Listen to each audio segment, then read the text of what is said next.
Okay, assalamualaikum and very good morning to all of us. Today I will present about my work. The title of my work that the impact of online learning. As we know, the impact of online learning based on COVID-19 problem that today we will only use the online learning that there's a lot of benefit and the weakness using online learning. What is online learning? Online learning is we use a technology. Technology also is seen as a process of effective approach and technique by using scientific technology. The COVID-19 pandemic has changed everything. All area education, close all school, all the IPT and IPTS also closed because the pandemic of COVID-19. All the students conduct online for the sake of continue the education by online learning. So this is so impossible to the certain student to doing the online learning. So today we will discuss about the benefit and the weakness of online learning. The benefit of visual education or online learning. The first one is sharp digital skill. As we know, technology on online learning, we use a technology. So when you use a technology, a digital skill will improve and will help the student to improve the skill of technology using a email, using a Google Maps and everything about that. And the second one is flexibility. Flexibility also help the student to use the time. They can improve the time management also and everything so on. The third one is cost advantage of online learning. Cost advantage of online learning also means that when we using online learning, the cost about the education is less than the face-to-face education. So this help the student to just stay at home, not to go to class, using a grab, using just stay away from parents and so on. So this help the B40 student. This is also help the student. Okay, so we go through to the weakness of education online learning. The first one is limitation of technology.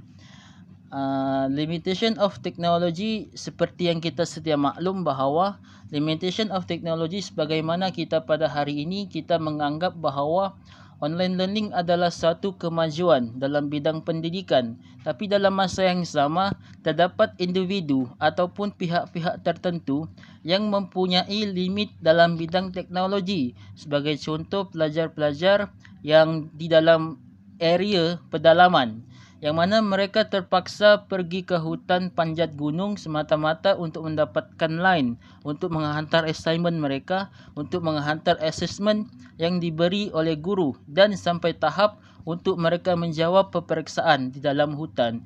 Ini adalah suatu limit teknologi yang hanya pihak tertentu, pihak berwajib hanya memandang teknologi itu hanya di sekitar bandar dan tidak masuk ke area pedalaman ataupun luar bandar untuk mereka meneroka akses yang diperlukan oleh orang-orang yang di dalam pedalaman tersebut. Yang kedua ialah cheating prevention during online assessment is complicated. Masalah ini sering terjadi bukan sahaja dalam online learning, tapi ia juga dihadapi dalam face to face situation. Tapi cheating online ni dia lebih meningkat, lebih menarik sebab kita jauh daripada pensyarat tersebut, dan ini meningkatkan lagi kebarangkalian bahawa penipuan dalam membuat sesuatu tugasan tu akan berlaku. Dan yang seterusnya ialah lack of communication skill, development of entire student. That apabila kita mengadakan kelas face to face, maka kita dapat untuk meningkatkan lagi kita punya skill komunikasi.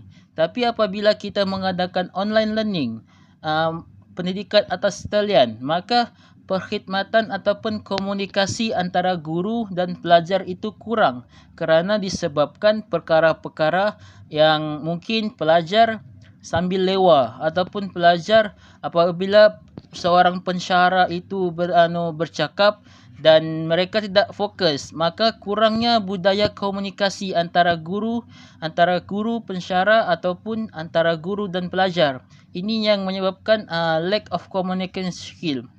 Sedangkan pelajar di peringkat universiti, pelajar di peringkat IPTA, skill komunikasi itu sangat penting kerana apabila mereka mempunyai skill komunikasi tersebut, maka apabila mereka meningkat ataupun apabila keluar daripada universiti, mereka sangat memerlukan skill dan itu perlu dibina dalam universiti itu sendiri. Dan apabila online learning ini kita adakan, maka kekurangan skill ataupun peningkatan tahap introvert dalam diri pelajar tu akan meningkat. Inilah kelemahan apabila kita belajar dalam atas talian.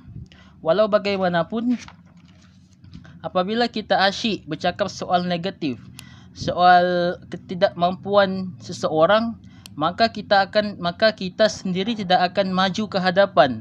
Kita tidak akan maju dan menanggung risiko apa yang dihadapi. Tapi kita harus melihat juga kebaikan-kebaikan yang ada. Sebagai contoh ialah time management, pengurusan masa dalam kalangan pelajar itu sendiri. Mereka dapat mengagihkan masa mereka. Apabila mereka belajar atas talian, mereka dapat meningkatkan pengurusan masa mereka sendiri. Mereka boleh buat sesuatu dalam masa yang sama. Mereka boleh belajar sambil melakukan aktiviti-aktiviti yang lain. Tapi apabila kita belajar secara berhadapan dengan pensyarah, maka kita perlu fokus 100% pada pensyarah tersebut dan tidak mampu untuk melakukan hal-hal yang lain. Yang kedua ialah kebaikannya juga persekitaran yang kondusif. Macam mana persekitaran kondusif itu? Ialah persekitaran rumah yang pelajar itu sudah selesa untuk mendiami, berbanding dengan apabila mereka menyewa di luar, keadaan persekitaran itu baru dan mereka memerlukan masa untuk mereka selesa dengan keadaan yang baru itu, untuk memulakan kehidupan mereka apabila mereka belajar di luar kawasan tempat tinggal mereka. Ini adalah kebaikan-kebaikan yang harus kita ambil iktibar, ambil pandangan, ambil serius berkaitan dengan the impact of online learning ini. So